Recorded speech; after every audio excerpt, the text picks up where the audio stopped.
আমন্ত্রণ জানাচ্ছি আপডেট সংবাদে। শুরুতেই জানিয়ে দিব গুরুত্বপূর্ণ শিরোনাম, এরপরেই থাকবে বিস্তারিত। শুরুতে জানিয়ে দেব ইউক্রেন জড়িত থাকলে রাশিয়াকে সমুচিত জবাব দিতে হবে। জানিয়ে দেব গাজায় প্রবেশের অপেক্ষায় রয়েছে ৭,০০০ ত্রাণবাহী ট্রাক। এছাড়া রয়েছে সতর্ক করেছিল যুক্তরাষ্ট্র, তবে পাত্তা দেয়নি রাশিয়া। জানিয়ে দেব মস্কোর হামলা নিয়ে মুখ খুললেন এবার পুতিন, কঠোর ব্যবস্থা নেওয়ার হুঁশিয়ারি। সর্বশেষ জানিয়ে দেব গাজায় নিহত হয়েছে ৩২,০০০, যুদ্ধ চলবে বলেছে নেতানিয়াহু। শুনছিলেন সংবাদ শিরোনাম, এখন বিস্তারিত। তার আগে অনুরোধ থাকবে ভিডিওতে একটি লাইক দিন এবং কমেন্টস করে জানিয়ে দিন কোন জেলা থেকে বা কোথা থেকে আমাদের সঙ্গে যুক্ত রয়েছেন। ইউক্রেন জড়িত থাকলে রাশিয়াকে সমুচিত জবাব দিতে হবে। রাশিয়ার মস্কোর কাছে একটি কনসার্ট হলের হামলায় কমপক্ষে ১৪৩ জন নিহত হওয়ার ঘটনায় ৪ সন্দেহভাজন বন্দুকধারী ১১ জনকে গ্রেফতার করেছে জঙ্গি ইসলামিক গোষ্ঠী ইসলামিক স্টেট। শুক্রবার ২২ মার্চ হামলার দায় স্বীকার করেছেন। রাশিয়া ২০ বছরের মধ্যে এটি সবচেয়ে বড় ভয়াবহ হামলার ঘটনা। কিন্তু ইউক্রেনের প্রেসিডেন্টের উপদেষ্টা মাখাইলো পদোলিয়াক এক বিবৃতিতে বলেন, রাশিয়া এই হামলার সঙ্গে ইউক্রেনকে জড়িত করার চেষ্টা করছে, এতে কিয়েভের কিছুই করার নেই। এফএসবি নিরাপত্তা পরিষেবা বলেছে, ইউক্রেনের সীমান্ত দিয়ে পালানোর সময় ৪ সন্ত্রাসীকে গ্রেফতার করা হয়েছে। ধারণা করা হচ্ছে এই হামলার সঙ্গে ইউক্রেনের সংযোগ রয়েছে। গ্রেফতারকৃতদের মস্কোয় স্থানান্তর করা হচ্ছে। রাশিয়ার পররাষ্ট্র মন্ত্রণালয়ের মুখপাত্র মারিয়া জাখারোভা টেলিগ্রামে বলেছেন, এখন আমরা জানি এই রক্তাক্ত হামলা লুকানোর পরিকল্পনা করছে ইউক্রেন। একজন সিনিয়র রাশিয়ান এমপি আন্দ্রেই বলেছেন, যদি ইউক্রেনে জড়িত থাকে তবে রাশিয়াকে অবশ্যই সমুচিত জবাব দিতে হবে। রাশিয়ার রাষ্ট্রীয় টেলিভিশন সম্পাদক মার্গারিটো সিমোনিয়ান সন্দেহভাজনদের একজনের একটি ভিডিও প্রকাশ করেছে। সেখানে একজন দাড়িওয়ালা যুবককে রাস্তার পাশে জিজ্ঞাসাবাদ করা হচ্ছে। তিনি বলেন, মৃতের সংখ্যা ১৫৩তে পৌঁছেছে, তবে তার তথ্যের উৎসাহ দেননি। রাশিয়ার তদন্ত কমিটি এর আগে বলেছিল যে হামলায় কমপক্ষে ১১৫ জন মারা গেছেন। হামলায় ছদ্মবেশে বন্দুকধারীরা রাজধানীর কাছে ক্রোকাস সিটি হলে কনসার্টকারীদের উপর স্বয়ংক্রিয় অস্ত্র দিয়ে গুলি চালিয়েছে। এদিকে গাজায় প্রবেশের অপেক্ষায় রয়েছে ৭,০০০ ত্রাণবাহী ট্রাক। গাজায় ত্রাণ সরবরাহের জন্য উত্তর সিনাইয়ের অন্তত ৭,০০০ ট্রাক অপেক্ষা করছে। শনিবার ২৩ মার্চ উত্তর সিনাইয়ের গভর্নর মোহাম্মদ শৌসা এই তথ্য জানিয়েছেন। তিনি বলেছেন, ইসরায়েলের পরিদর্শন প্রক্রিয়ায় ত্রাণবাহী ট্রাকগুলো আটকে ছিল। এদিকে গাজায় সীমান্তবর্তী মিশরে যাচ্ছেন জাতিসংঘের মহাসচিব অ্যান্তোনিও গুতেরেসে।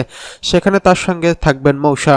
সরকারি মিডিয়া সেলের অফিসের তথ্য জানিয়েছে, গত ৭ অক্টোবরের পর এখন পর্যন্ত ইসরায়েলি হামলায় অন্তত ১৩৬ সাংবাদিক নিহত হয়েছেন। সম্প্রতি গাজায় ইসরায়েলি বাহিনীর তাণ্ডব যেন আরও ভয়াবহ হয়ে উঠেছে।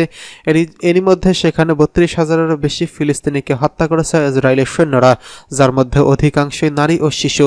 এর আগে জাতিসংঘের নিরাপত্তা পরিষদের গাজায় যুদ্ধবিরতির খরচা প্রস্তাব দিয়েছিল যুক্তরাষ্ট্র, কিন্তু রাশিয়া ও চীনের ভেটোর কারণে প্রস্তাবটি পাস হয়নি। গাজায় হামাস নিয়ন্ত্রিত স্বাস্থ্য মন্ত্রণালয় জানিয়েছে, সেখানে গত ৭ অক্টোবর থেকে এখন পর্যন্ত ইসরায়েলি বাহিনীর হামলায় ৩২,০৭০ জন ফিলিস্তিনি নিহত হয়েছেন। এছাড়া আহত হয়েছেন আরও ৭৪,২৯৮ জন। গাজায় যুদ্ধবিরতির বিষয়ে জাতিসংঘের নিরাপত্তা পরিষদে তোলা প্রস্তাবের পক্ষে ১১ দেশ ও বিপক্ষে ৩ দেশ ভোট দিয়েছে, আর ভোট দেওয়া থেকে বিরত থেকেছে একটি সদস্য দেশ। ওয়াশিংটনের দ্বিমুখী নীতির কারণে ইসরায়েলের উপর কোনো চাপ তৈরি করছে না বলে অভিযোগ করেছে মস্কো। জাতিসংঘের রাশিয়ার রাষ্ট্রদূত ভ্যাসিলি নেভেনজিয়া বলেছেন, এই খরচাটি অন্তত রাজনীতিকরণ করা হয়েছে এবং এতে রাফায় সামরিক অভিযান চালানোর জন্য কার্যকর সবুজ সংকেত রয়েছে। সতর্ক করেছিল যুক্তরাষ্ট্র, তবে পাত্তা দেয়নি রাশিয়া। যুক্তরাষ্ট্র বলেছে, রাশিয়ার গোয়েন্দা তথ্যের মাধ্যমে নিশ্চিত হয়েছে যে ইসলামিক স্টেট মস্কোতে হামলার ব্যাপারে যে দাবি করেছে তা সঠিক। গোয়েন্দা সূত্রের বরাতে মার্কিন সংবাদ মাধ্যম সিবিএস নিউজ জানিয়েছে, আইএস রাশিয়ার হামলা চালাতে চায় সেই সম্পর্কে নভেম্বর থেকে শুরু করে ধারাবাহিক তথ্য রয়েছে তাদের কাছে। ওয়াশিংটন এবং মস্কোর মধ্যে হিমশীতল সম্পর্ক সত্ত্বেও কিছু অত্যন্ত সুনির্দিষ্ট তথ্য রাশিয়ার সরকারকে জানিয়েছিল যুক্তরাষ্ট্র। যুক্তরাষ্ট্রের ন্যাশনাল সিকিউরিটি কাউন্সিলের মুখপাত্র আন্দ্রেইন ওয়াটসন বলেছেন, এই মাসের শুরুর দিকে মার্কিন সরকারের কাছে মস্কোতে একটি পরিকল্পিত সন্ত্রাসী হামলার তথ্য ছিল। নীতিগতভাবে সতর্ক করার দায়িত্ব থেকে এই ব্যাপারে রুশ কর্তৃপক্ষকে অবহিত করা হয়েছিল। তবে কোন ডিপার্টমেন্টের কোন ধরনের হামলার সতর্কতা বলা হয়েছিল তা নিশ্চিত করা হয়নি। যদিও 2 সপ্তাহ আগে মার্কিন স্টেট ডিপার্টমেন্টের পক্ষ থেকে মস্কোতে বসবাসরত আমেরিকানদের বড় সমাবেশ এড়িয়ে চলতে বলা হয়েছিল। বিশেষভাবে কনসার্ট সম্পর্কে সতর্ক করা হয়েছিল। যুক্তরাষ্ট্রের রাশিয়াতে অবস্থানরত তাদের নাগরিকদের এই বিষয়ে সতর্ক করলেও ক্রেমলিন এই সর্বাত্মক সতর্কবার্তাকে প্রোপাগান্ডা হিসেবে প্রত্যাখ্যান করেছিল। সেই সতর্কবার্তায় বলা হয়েছিল চরমপন্থীরা বড় সমাবেশগুলোতে লক্ষ্য করার আসন্ন হামলার পরিকল্পনা করছে, তবে সেই সময় কোনো গোষ্ঠীর নাম উল্লেখ করা হয়নি।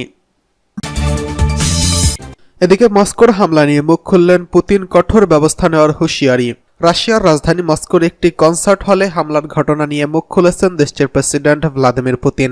এ বিষয়ে টেলিভিশনে দেওয়া এক ভাষণে তিনি বলেন, বর্বর এই সন্ত্রাসী হামলায় জড়িতদের বিরুদ্ধে কঠোর ব্যবস্থা নেওয়া হবে। তাছাড়া এই ঘটনায় রোববার 24শে মার্চ দেশ জুড়ে জাতীয় শোক ঘোষণা করেছেন তিনি। ভাষণে পুতিন বলেন, আমি আজ আপনাদের সঙ্গে বর্বর সন্ত্রাসী হামলা নিয়ে কথা বলছি, যার শিকার হয়েছেন শতাধিক নিরীহ মানুষ। হামলাকারীরা ভেবেছিল তারা খুব সহজেই সীমান্ত পেরিয়ে ইউক্রেনে পালিয়ে যেতে পারবে, কিন্তু সীমান্ত অতিক্রম করার আগে 4 বন্দুকধারীকে গ্রেফতার করে আমাদের ফেডারেল সিকিউরিটি সার্ভিস। রুশ প্রেসিডেন্ট আরও বলেন যে 4 সন্ত্রাসী বন্দুক হামলা চালিয়েছে, তাদের আটক করা হয়েছে। প্রাথমিক তথ্য অনুসারে হামলা শেষে তারা ইউক্রেনের দিকে যাচ্ছিল এবং তারা যাতে খুব সহজেই সীমান্ত অতিক্রম করতে পারে সেই প্রস্তুতিও নিয়ে রাখা হয়েছিল। এফএসবির দাবি, এই হামলার ঘটনায় জড়িত অপরাধীদের সঙ্গে ইউক্রেনের যোগাযোগ ছিল। এরই মধ্যে হামলায় জড়িত সন্দেহদের 11 জনকে আটক করা হয়েছে। সংস্থাটি বলেছে আটকদের মধ্যে 4 জন সরাসরি হামলায় জড়িত ছিলেন। স্থানীয় সময় শুক্রবার 22শে মার্চ রাত 8টার দিকে একটি ক্রোকাস সিটি হলের ভেতরে ঢুকে এলোপাথারি গুলি চালায় একদল সন্ত্রাসী অস্ত্রধারী। রুশ বার্তা সংস্থা ইন্টারফ্যাক্স জানিয়েছে 5 জন বন্দুকধারী এই হামলা চালায়। প্রথমে গুলিবর্ষণের পর সেখানে গ্রেনেড বা বোমা নিক্ষেপ করা হয়, তাতে হলটি আগুন ধরে যায় আর তাতেই ব্যাপক হতাহতের ঘটনা ঘটে। অন্যদিকে এই হামলার দায় স্বীকার করেছে জঙ্গি গোষ্ঠী ইসলামিক স্টেট IS। সামাজিক যোগাযোগ মাধ্যম টেলিগ্রামে প্রকাশিত একটি বিবৃতিতে গোষ্ঠীটি বলেছে, মস্কোতে তাদের যোদ্ধারা হামলা চালিয়ে শতাধিক মানুষকে হতাহত করেছেন এবং ব্যাপক ধ্বংসযজ্ঞ চালিয়ে নিরাপদে নিজেদের ঘাঁটিতে ফিরে যেতে পেরেছেন। এদিকে গাজায় নিহতের সংখ্যা 32,000, যুদ্ধ চলবে জানালো নেতানিয়াহু। ফিলিস্তিনের অবরুদ্ধ গাজা ভূখণ্ডে ইসরায়েলি আগ্রাসনে ও যুদ্ধে 32,000 মানুষ প্রাণ হারিয়েছেন বলে জানিয়েছেন ইসরায়েলি প্রধানমন্ত্রী বেঞ্জামিন নেতানিয়াহু। একই সঙ্গে গাজায় অবিলম্বে যুদ্ধবিরতির জন্য ক্রমবর্ধমান বৈশ্বিক চাপ থাকলেও ইসরায়েলি এই প্রধানমন্ত্রী বলেছেন সেখানে যুদ্ধ চলবে। রিপাবলিকান মার্কিন সিনেটরদের সঙ্গে ভার্চুয়াল কলে নেতানিয়াহু এসব কথা বলেছেন। নিজেদের লাইভ আপডেটে এই তথ্য জানিয়েছে সংবাদ মাধ্যম আল জাজিরা। সংবাদ মাধ্যমটি বলেছে, বুধবার মার্কিন রিপাবলিকান সিনেটরদের সঙ্গে ভার্চুয়াল কলে নেতানিয়াহু গাজায় মৃতের সংখ্যা 28,000 বলে উল্লেখ করেছেন এবং সিনেটরের জো শাউলি মার্কিন সংবাদ মাধ্যম নিউ ইয়র্ক টাইমসকে বলেছেন। আল জাজিরা বলেছে, নেতানিয়াহুর বক্তব্যে প্রকাশিত নিহতদের এই পরিসংখ্যানটি গাজার স্বাস্থ্য মন্ত্রণালয় প্রকাশিত পরিসংখ্যানের তুলনায় 4,000 কম। নিজেদের সর্বশেষ আপডেটে অবরুদ্ধ গাজা ভূখণ্ডে স্বাস্থ্য মন্ত্রণালয় জানিয়েছে, গাজায় ইসরায়েলের 5 মাসেরও বেশি সময় ধরে চলা নৃশংস আগ্রাসনে এখন পর্যন্ত 31,923 ফিলিস্তিনি নিহত হয়েছেন। এরই মধ্যে গত 24 ঘন্টায় গাজা ভূখণ্ডে ইসরায়েলি হামলায় প্রাণ হারিয়েছেন আরও শতাধিক ফিলিস্তিনি। এছাড়া গত বছরের 7 অক্টোবর থেকে শুরু হওয়া বর্বর এই আগ্রাসন এখন পর্যন্ত আহত ফিলিস্তিনের সংখ্যা বেড়ে দাঁড়িয়েছে 74,096 জনে। হাউলি নিউ ইয়র্ক টাইমসকে বলেছেন, ইসরায়েলের হামলার কারণে গাজায় বেসামরিক নাগরিকদের হতাহতের সংখ্যা কমানোর জন্য সর্বাত্মক চেষ্টা করেছে বলে নেতানিয়াহু জোর দিয়েছেন। নেতানিয়াহু এটি সম্পর্কে খুব সচেতন, তিনি বেশ কিছুটা সময় নিয়ে এটি সম্পর্কে কথা বলেছেন। এদিকে গাজায় যুদ্ধ চলবে বলে মার্কিন রিপাবলিকান সিনেটরদের জানিয়েছেন নেতানিয়াহু। ইসরায়েলি এই প্রধানমন্ত্রী ভিডিও লিঙ্কের মাধ্যমে রিপাবলিকান সিনেটরদের উদ্দেশ্যে ভাষণ দেওয়ার পরে মার্কিন এই আইন প্রণেতারা বলেছেন, গাজায় হামাসকে পরাজিত করার জন্য ইসরায়েল তার প্রচেষ্টা চালিয়ে যাবে বলে বেঞ্জামিন নেতানিয়াহু রিপাবলিকান সিনেটরদের জানিয়েছেন।